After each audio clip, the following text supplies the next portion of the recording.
Hello students, আমার চ্যানেলে তোমাদেরকে স্বাগত। শুরু করছি 2027 মাধ্যমিক পরীক্ষার্থীদের জন্য একটি বাংলা ক্লাস। আমরা এর আগে জ্ঞানচক্ষু গল্পটার এমসিকিউ কমপ্লিট করেছি, ঠিক আছে। অতি সংক্ষিপ্ত প্রশ্নোত্তর কমপ্লিট করেছি। আজ শুরু করব অশোকী একজন কবিতা। ওকে, কবিতাটা ভালো করে পড়বে প্রথম থেকে শেষ পর্যন্ত। চলো শুরু করি ক্লাসটি। অর্থাৎ এবছর যারা ক্লাস 10-এ উঠেছ, নতুন 2026 সালে যারা ক্লাস 10-এ উঠেছ তাদের জন্য এই ক্লাসটা। চলো শুরু করি ক্লাসটি। দেখো, অশোকী একজন কবিতাটি লেখাকার পাবলো নেরুদা এবং এর তো বাংলা তর্জমা কে করেছেন না নবারুণ ভট্টাচার্য। চলো আমরা কবিতায় চলে যাই। দেখো, প্রথম প্রশ্ন বলছে অশোকী একজন কবিতাটি এমসিকিউ। দেখো, অশোকী একজন কবিতাটি যে কবিতার ভাষান্তর তার কবি হলেন, উত্তর হয়ে যাবে কিন্তু এখানে পাবলো নেরুদা। 2 নম্বর প্রশ্ন, অশোকী একজন কবিতাটির ইংরেজি তর্জমা হল দ্য আনহ্যাপি ওয়ান। পরের প্রশ্ন, অশোকী একজন শীর্ষক অনুবাদ কবিতাটি নবারুণ ভট্টাচার্যের যে কাব্যগ্রন্থ থেকে নেওয়া হয়েছে বিদেশি ফুলে রক্তের ছিটে। পরের প্রশ্ন, কবি পাবলো নেরুদার জন্মস্থান চিলি।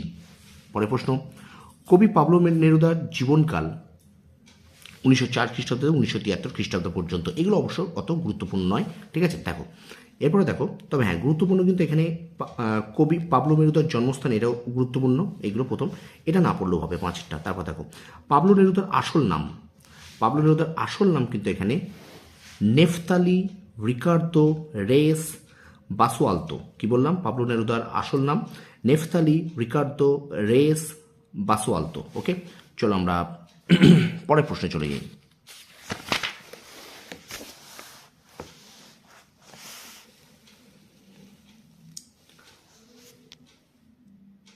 পরের প্রশ্ন দেখো, বলছি কবি পাবলো নেরুদা সাহিত্যে, এটা খুব একটা গুরুত্বপূর্ণ নয়। পরের প্রশ্ন চলো, নিচের যে কাব্য, এটাও দরকার নেই। তারপর দেখো, অশোকী একজন কবিতায় কবি পাবলো নেরুদার যে কাব্যগ্রন্থের অন্তর্গত সেটি হলো এক্সট্রা ভাগারিয়া।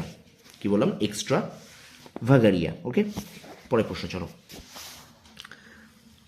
আমি তাকে ছেড়ে দিলাম, কতক ছেড়ে দিয়েছেন একজন মেয়েকে। পরের প্রশ্ন, সে জানতো না। অশোকী একজন কবিতায় সে বলতে বোঝানো হয়েছে একজন সাধারণ নারীকে। পরের প্রশ্ন, সে জানতো না যে কবিতায় কথক আর কখনোই ফিরে আসবে না।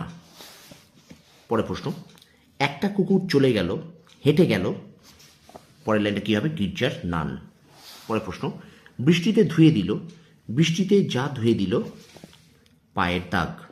পরের প্রশ্ন, ঘাস জন্মালো রাস্তায়, কারণ সেই রাস্তা দিয়ে কেউ ফিরে আসেনি। পরের প্রশ্ন, বছরগুলো নেমে এলো তার মাথার ওপর। ঠিক আছে। পরের প্রশ্ন, বছরগুলো নেমে এলো তার মাথার ওপর। বছরগুলো নেমে আসাকে কবিতায় তুলনা করা হয়েছে পরপর নেমে আসা পাথরের সঙ্গে। স্টুডেন্টস, ভিডিওটাকে একটু লাইক এবং শেয়ার করবে আর অবশ্যই কমেন্ট করে জানাবে। চলো আমরা ভিডিওটা কন্টিনিউ করি। দেখো, তারপর যুদ্ধ এলো রক্তের এক আগ্নেয় পাহাড়ের মতো। তারপর যুদ্ধ এলো, যুদ্ধে খুন হলো শিশু আর বাড়িরা। পরে প্রশ্ন, যুদ্ধকে রক্তের এক আগ্নেয় পাহাড়ের মতো মনে করার কারণ? যুদ্ধ আগ্নেয় পাহাড়ের মতোই ভয়ঙ্কর ও রক্তক্ষয়ী। শিশু আর বাড়িরা খুন হলো যখন রক্তের এক আগ্নেয় পাহাড়ের মতো যুদ্ধ এলো। পরে প্রশ্ন, মৃত্যু হলো না। যার মৃত্যু হলো না, উত্তর হবে মেয়েটির মৃত্যু হলো না। পরে প্রশ্ন, সেই মেয়েটির মৃত্যু হলো না। সেই মেয়েটি বলতে বোঝানো হয়েছে কবিতার কথকের জন্য অপেক্ষারত মেয়েটিকে। ধরে গেল আগুন কোথায়? সমস্ত সমতলে। পরে প্রশ্ন, সমস্ত সমতলে ধরে গেল আগুন, যার ফলে দেবতা, বাড়ি, বারান্দা, গাছপালা সবই ধ্বংস হলো। পরে প্রশ্ন, 1000 বছর ধরে ধ্যানে ডুবেছিল যারা, শান্ত হলুদ দেবতারা। পরে প্রশ্ন, শান্ত হলুদ দেবতারা বলতে বোঝানো হয়েছে পাথরের তৈরি দেবতাদের। পরে প্রশ্ন, শান্ত হলুদ দেবতারা ধ্যানে ডুবেছিল 1000 বছর। পরে প্রশ্ন, শান্ত হলুদ দেবতারা 1000 বছর ধরে ধ্যানে ডুবে থেকে স্বপ্ন দেখছিলেন। পরে প্রশ্ন, তারা আর স্বপ্ন দেখতে পারল না। এখানে যাদের স্বপ্ন দেখতে পারার কথা বলা হয়েছে তারা হলেন দেবতারা। ঠিক আছে, চলো আমরা চলে যাই পরের প্রশ্নে।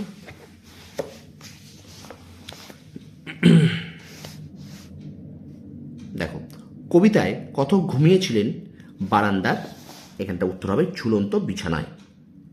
ঝুলন্ত বিছানায়। পরের প্রশ্ন, যুদ্ধের আগুনের দাবদাহে নষ্ট হয়ে গেল যে বাদ্যটি, সেটি কিন্তু ছিল এই জল তরঙ্গ। উত্তর হবে জল তরঙ্গ। ঠিক আছে।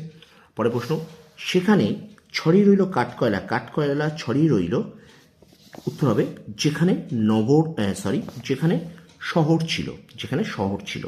তারপরে, মৃত পাথরের মূর্তির বিভৎস মাথা, পাথরের মূর্তিটি দেবতার। পরের প্রশ্ন, আর সেই মেয়েটি আমার অপেক্ষায়, সেই মেয়েটি আজও অপেক্ষায়, কারণ সে জানতই না কথক আর কখনো ফিরে যাবে না তার কাছে। এবং শেষ প্রশ্ন, তারপর যুদ্ধ এলো, যুদ্ধ কেমন? রক্তের এক আগ্নেয় পাহাড়ের মতো। তো এই ছিল অশোকে একজন কবিতা থেকে এমসিকিউ। তো ভিডিওটা ভালো লাগলে অবশ্যই লাইক করবে, কমেন্ট করবে, শেয়ার করবে বন্ধুদের মাঝে বেশি করে। আর আমার চ্যানেল নতুন হলে চ্যানেলটা সাবস্ক্রাইব করো, আর পাশে থাকা বেল আইকনে প্রেস করে রাখো। তোমরা সফল হও, তোমাদের সাফল্য কামনা করি। ধন্যবাদ।